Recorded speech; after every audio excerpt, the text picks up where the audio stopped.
టీఆర్ఎస్లో చేరిన ఎమ్మెల్యేలపై చర్యలు తీసుకోవాలని స్పీకర్కు ఫిర్యాదు చేసింది టీడీపీ.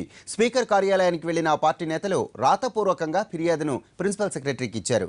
శాసనసభ పక్షాన్ని విలీనం చేయటం రాజ్యాంగం ప్రకారం సాధ్యం కాదన్నారు వర్కింగ్ ప్రెసిడెంట్ రేవంత్ రెడ్డి.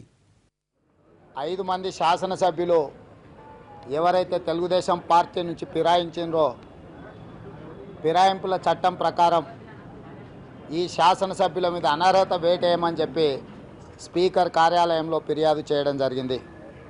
గతంలో ఒక 5 మంది 2014 అక్టోబర్ నెలలో మొదలు పెడితే 2016 ఫిబ్రవరి 11వ తారీఖు వరకు వివిధ దఫాలుగా తెలుగుదేశం పార్టీ శాసనసభ్యులు పార్టీకి రాజీనామా చేయడమే కాకుండా టీఆర్ఎస్ పార్టీలో చేరడం జరిగింది. ఈ ఫిరాయింపుల చట్టం ప్రకారం పార్టీ నియమాలను ఉల్లంఘించిన, పార్టీ నిబంధనలు పాటించకపోయినా, పార్టీకి రాజీనామా చేసిన, ఇతర పార్టీలలో చేరిన వారి మీద అనర్హత వేటు వేయాలి. కాబట్టి స్పీకర్ గారికి గతంలో 5 మంది మీద ఫిర్యాదులు స్పీకర్ గారి దగ్గర పెండింగ్ ఉన్నాయి. ఇప్పుడు ఇంకొక 5 మంది మీద కూడా స్పీకర్ కార్యాలయంలో ఫిర్యాదు చేయడం జరిగింది. కాబట్టి ఈ అంశాలలో ఏదైతే రాజ్యాంగ సవరణ ద్వారా పార్టీ ఫిరాయింపుల మీద చర్యలు తీసుకోమని పార్లమెంటు నిర్ణయం తీసుకుందో దానికి సంబంధించి స్పీకర్ కార్యాలయం తీవ్రమైన జాప్యం చేస్తుంది.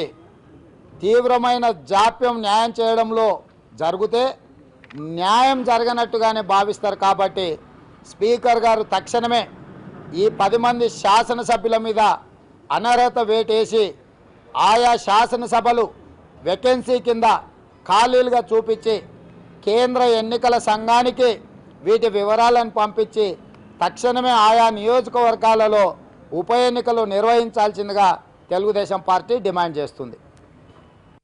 ఏదైతే విలీన ప్రక్రియ చేపట్టినమని కౌన్సిల్ చైర్మన్ గారు ఏదైతే ఆదేశాలు ఇచ్చిండ్రో ఆ ఆదేశాల మీద కూడా న్యాయస్థానం తలుపు తడతాం. ఇప్పుడు కౌన్సిల్లో ఉన్న ఎవరైతే సభ్యులు తెలుగుదేశం పార్టీ నుంచి ఎన్నిక కాబడ్డారో విజీ గౌడ్ గారు, అదేవిధంగా సలీం గారు ఉన్నారో వాళ్ళ మీద కూడా తక్షణమే అనర్హత వేటేయాలి. దానికి సంబంధించి కూడా న్యాయస్థానానికి వెళ్తాం. కౌన్సిల్ చైర్మన్ గారు తీసుకున్న నిర్ణయాన్ని ఛాలెంజ్ చేస్తాం. అదేవిధంగా అక్కడ ఉండే తెలుగుదేశం పార్టీ 2 సభ్యులను కూడా అనర్హులను ప్రకటించాల్సిందిగా తెలుగుదేశం పార్టీ న్యాయ పోరాటం చేస్తుంది. స్పీకర్ గారి పరిధికి సంబంధం లేదు. పార్టీల విలీనం అనేది అది కేంద్ర ఎన్నికల అధికారి పరిధి. ఈరోజు స్పీకర్ గారి పరిధిలో లేని అంశాల మీద, కౌన్సిల్ చైర్మన్ గారి పరిధిలో లేని అంశాల మీద వారు నిర్ణయాలు తీసుకున్నట్టుగా మాకు కనిపిస్తున్నది. వారి పరిధిలో లేని అంశాల పట్ల వారు తీసుకున్న నిర్ణయాన్ని తెలుగుదేశం పార్టీ కోర్టుల్లో